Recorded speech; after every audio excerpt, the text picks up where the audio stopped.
Welcome to Well Played Podcast, a show on all things playful and joyous. Together we are finding the joy in the journey of the life, and today we have Jordan Laughlin with us. And the topic that we're diving into today, I'm really kind of excited about. It is looking at the requirements inside a gamified class and, how best to apply those and think about those. But before we get started, this is Jordan's first time on the Well Played show, and super excited to have you. Could you introduce yourself a little bit?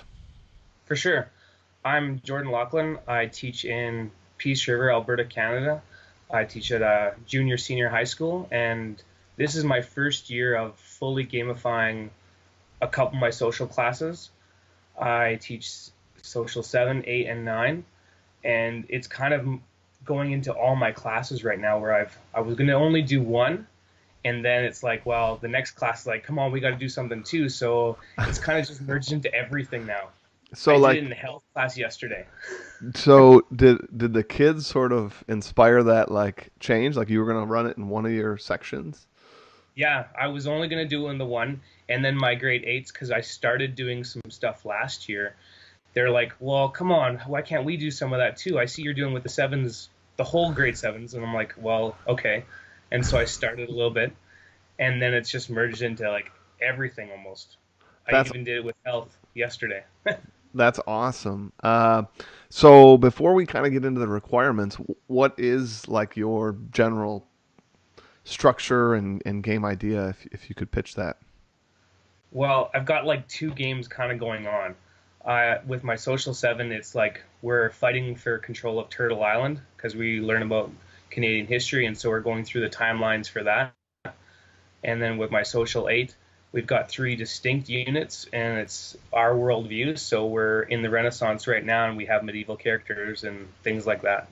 It's kind of Nice. how it's going.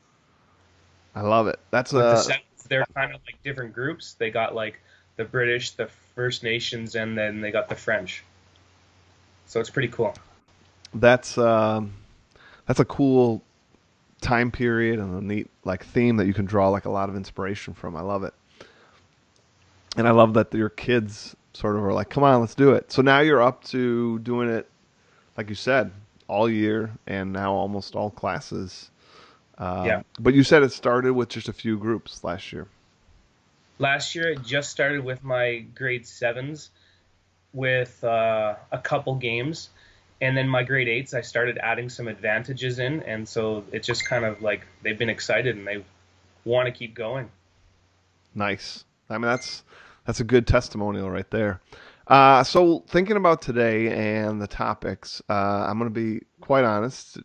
Jordan reached out and asked a question about some side quest requirements, and I thought like, yeah, he's got a really good question here, and I bet you there are other people that have that same sort of question. So I asked, would you mind being on the show, and we can kind of dive into these requirements. So Jordan, do you want to share your sort of initial question, and we can start there, and then maybe go out into other. Okay. Well, I was just kind of asking, like, what are like your like, do you have like preferred like projects that all the kids have to do? Like, I'm still struggling with the side quest stuff, so I'm still working on that. And I see I got some ideas from your other episodes, but it's like, do you have like set projects that everyone has to do? All right, so I will admit I'm a big fan of having kids like opt into the game. I think you have a greater like potential with that, even though it's not everyone. So I have very little that they all have to do game wise, except like my review days or boss battles. Like that's an in class thing, so everyone's required to do those.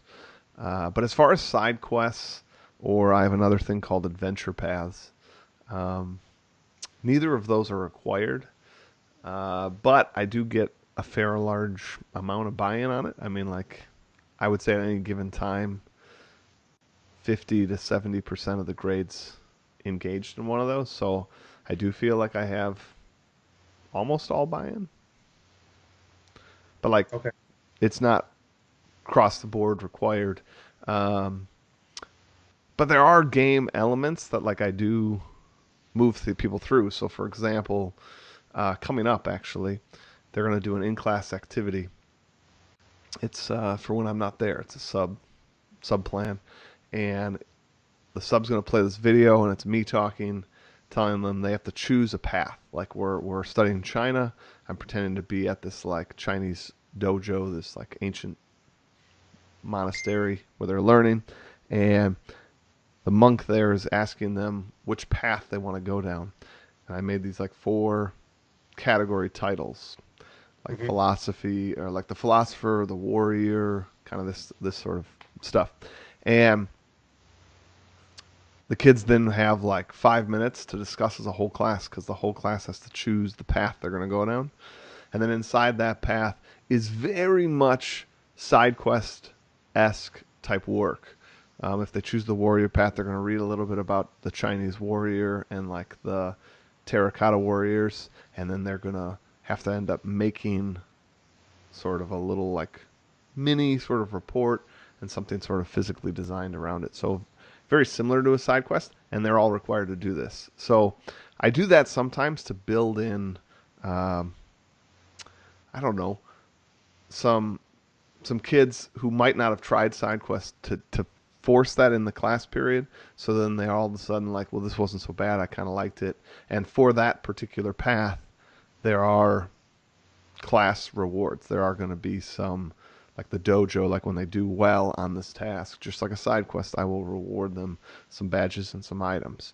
So, and the other thing on that one, just kind of a cool side note, each path comes with its unique sort of bonuses, and I tell them that in the video, so that the classes really have to like decide which path and what bonus they think would be associated with that path.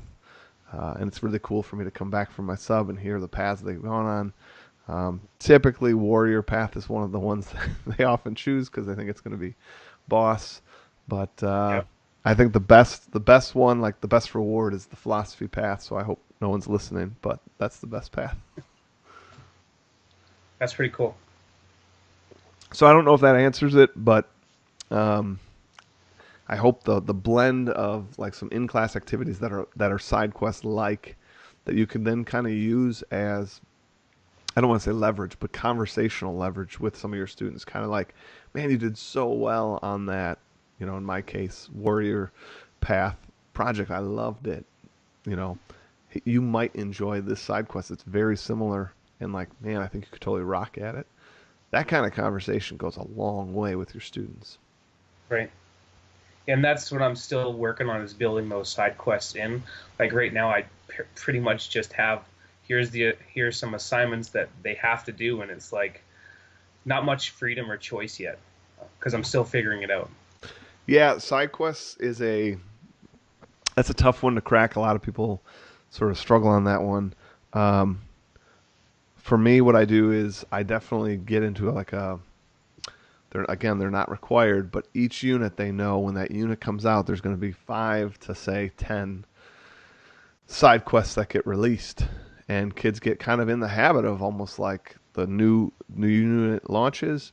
Let's go scour that website to like find where those side quests are, and kind of look at the menu of choices so that they can begin working on those quests. And always your early adopters, your high flyers, are the first ones to sort of attack them. But then that proves to be like really good um, kind of exemplars for some of the other students who struggle to kind of come up with an idea. When they see those high flyers come in with like their project, they're like, oh, like I get it. Like that one, you get to like build a pyramid. Like I'll go build a pyramid kind of thing. Okay, so then with those, like with your menu of ideas, then do they have to do like complete a certain amount to get XP or anything, or is it just kind of like free for all?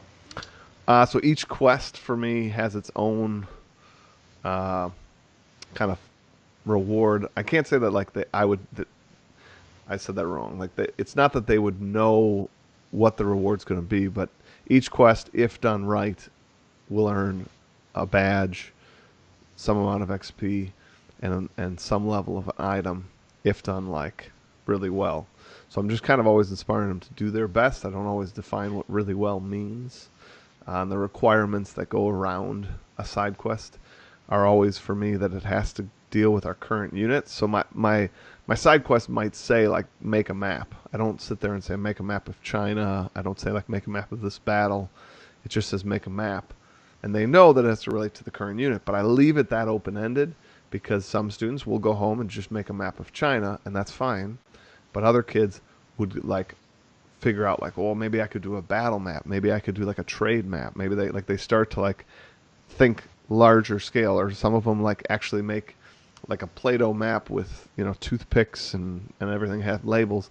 So I like it to be open ended in terms of its requirements. Um, as far as like being able to do all of them and that kind of thing, I sometimes put little requirements inside my side quests. Like if there's one I know that's super fun and they're all going to want to do, sometimes I put a requirement on there like must have already completed another Chinese sized quest before you do this one. Um, or must have like a Chinese leader badge. Those, which basically means that you've already completed a side quest really well. That's how you get those leader badges. I don't do that on a lot because again, any extra sort of work or time they're spending on my class is a bonus. So I don't want to stretch it out too much and make it feel too high up to get. Does that make sense? Yeah, that makes sense.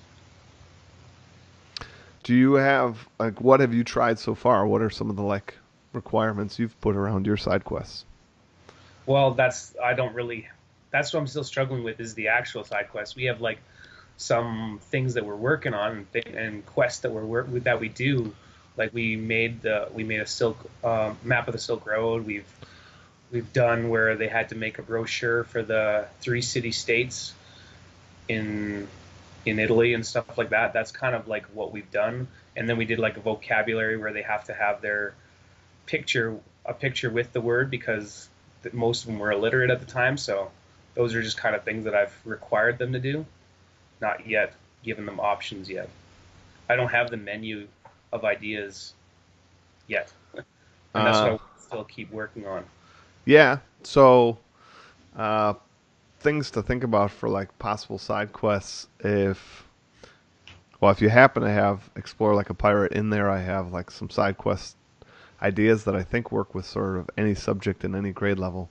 So maybe like choose one or two of those and next week post those out. Like maybe like make a thing about it. Make it somewhat of an event. I don't know. I know one of the activities in the book is a wanted poster. Hmm. So maybe like on your board put like this big, like the sheriff's coming to town or whatever. The governor's coming in or well, however you want to say it.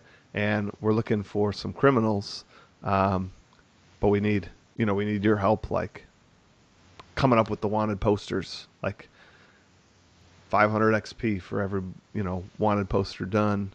And then what you could do is have a separate quest where maybe they actually like write the article of that person getting arrested. So for every apprehension, they get like 1,000 XP and even more points. So like if they did the poster for the wanted poster and the like article of that person being arrested, which somewhat talks about their crimes and why they're getting arrested, um, for example. Yeah, that would be cool. I think that could work definitely. So when you first start with Quest 2, I would make sure you like dangle a bit of excitement and intrigue. Um, make the payout pretty high if you're just starting with side quests because they're not used to it. So you don't want to just if your normal in class task that you've done that was side quest esque has been worth 200 points. Don't just make this another 200 points. Like I'd make this like 400 points or 500 points. I would definitely make it a noticeable increase. Yeah, Um, start high and then can kind of go from there. yeah, and well, I mean, to be honest, my kids are used to this. Only the first like unit do I actually put values on the quests.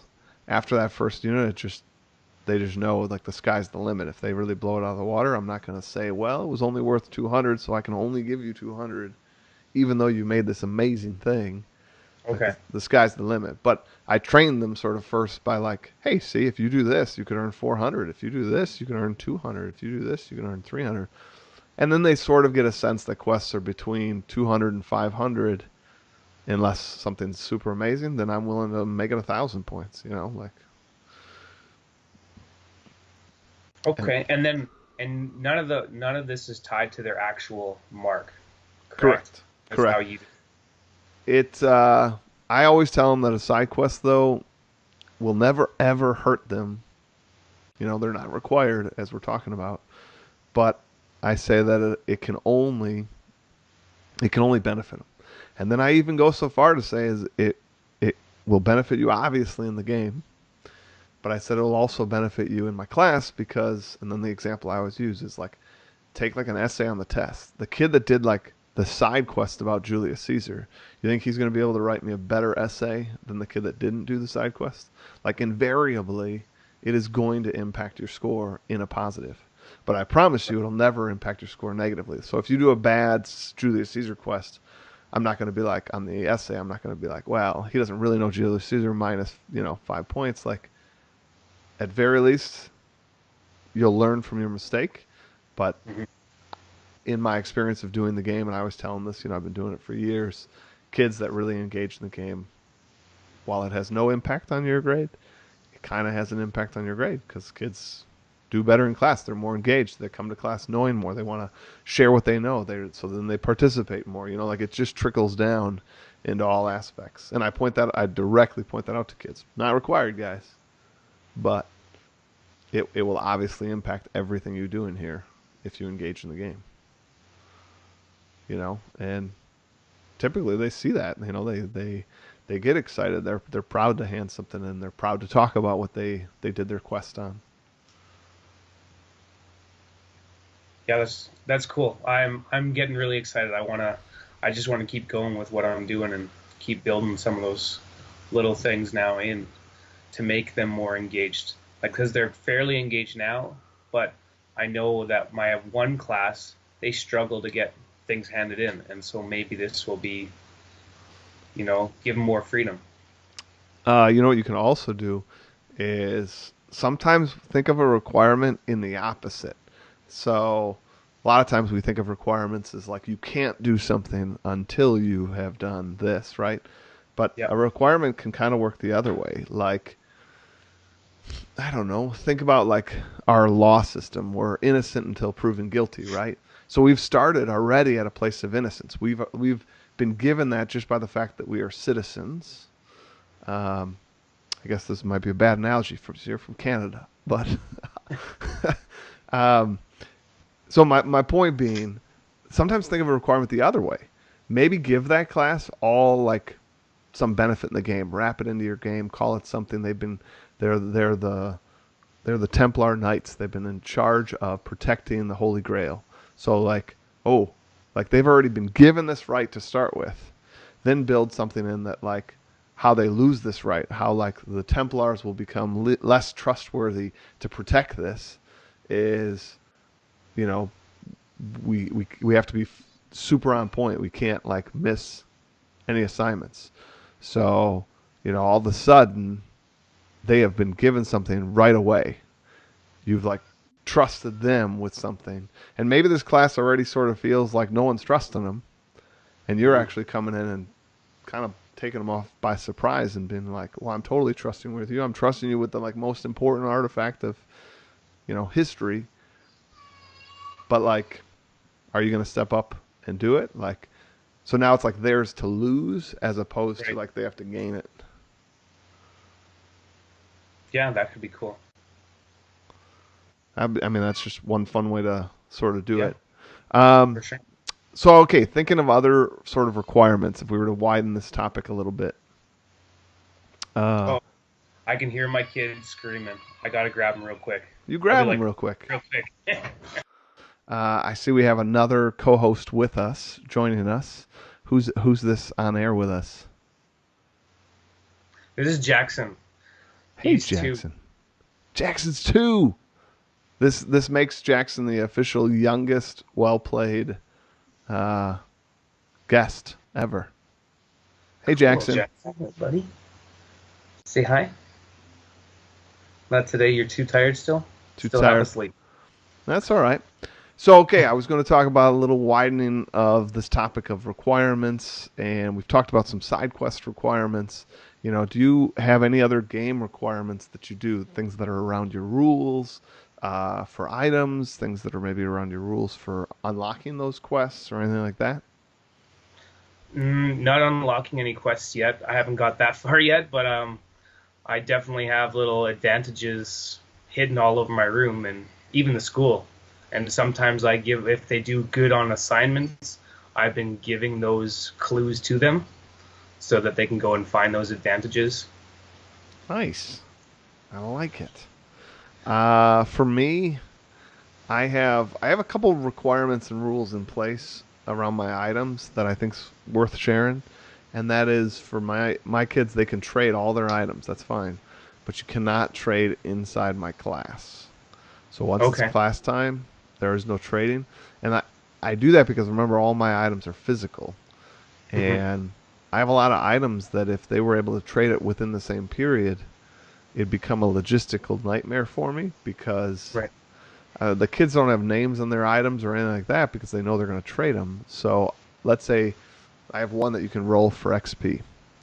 You could use that item, then trade it to Jackson in the same class period. Jackson then could roll for 50 XP, and then he could trade it to somebody else. So like basically the whole class could use your one item. So I came up with that rule right away. Is there's no trading with inside the period. That way I know your one item's not getting passed around the room. It's a it's a good it's a good requirement. Kind of locks down the class items and rules there. Yeah, I could totally see how that would work and keep it so it's not chaotic. I know I was opening my shop during class time, and now I've decided that that's not going to happen because it can get too chaotic, and then everyone wants to buy stuff. So I've got my shopkeeper, and we had a Black Friday sale to actually kind of get our shop kind of officially open so kids can start getting stuff not during my class. Ooh, I love that Black Friday event sale there. That's a good idea. I dig it. Well, I mean, like Yeah, games, could do Cyber Monday. I could. You're right. They'd have to like email in. I dig it. Um, so I mean, requirements they can be a lot on a quest. What you have to do, like I said, the items, the rules. For me on my quests, one of my requirements, like I already said, is it has to be about the current unit. One of the things I didn't share is they're required. They can only do a quest once because I want them to try to their best. Um, and I can't weigh in on the quest beforehand is another requirement I have. So I want to stop kids from that validation in sixth grade. My 11-year-olds really want to know like, is this okay? Is this good? And I really want them to try to like gain some confidence under their wings. So like I want them to sort of self-assess. So that's another requirement I build in that I've found quite a bit of success with. So it is unbelievable, but we are already at our reflection time. Wow, that's crazy. I know it just goes. It just goes so fast. So if you and Jackson could do me a favor, and I'm going to read this quote to you, and if you guys can sort of come up with how you think it sort of fits today's topic. This quote comes from British architect Stephen Gardner. His quote is, "Human requirements are the inspiration for art." So how does that hit you, given the idea of requirements today? Well, it just can make some amazing assignments, I guess. Like you know, like if you have too many requirements, you're not going to maybe be as creative, I guess. Limiting creativity with those kids. I don't know. That's what I was thinking. Yeah. Like Uh, what's for for me, I think this idea of requirements, boxing somebody in, I yeah, think boxes. I think humans are the ultimate adaptation machine, right? And so sometimes a little bit of constraint is where the creativity can come in and it can really explode and it can really show us the true power of human thinking. So I think applying some level of requirements can be really fun if we've thought them through as teachers. So, you really want to think what is the limitation you want to give to inspire that creativity. And I think if it's well thought out, it can really accentuate a project and bring out the creativity in our students. What do you see, Jackson? Hey, What do you see? Hey, Jackson. So, Oh, he likes the emojis. well, thank you so much, Jordan, for coming on the show for the first time. I hope Thanks. to check in with you again. I hope to hear your game moving along. I hope to see you on XP Lap chat and continue to push all of our thinking. It's awesome. It was awesome having you here for the first time. Well, thanks for having me. It was awesome. It was a pretty cool experience because I've never done something like this before, and I'm just figuring all this stuff out still. Aren't we all? I think we all are. So everyone else, thank you for joining us today, and I hope you have a fun day and enjoy your week and play on.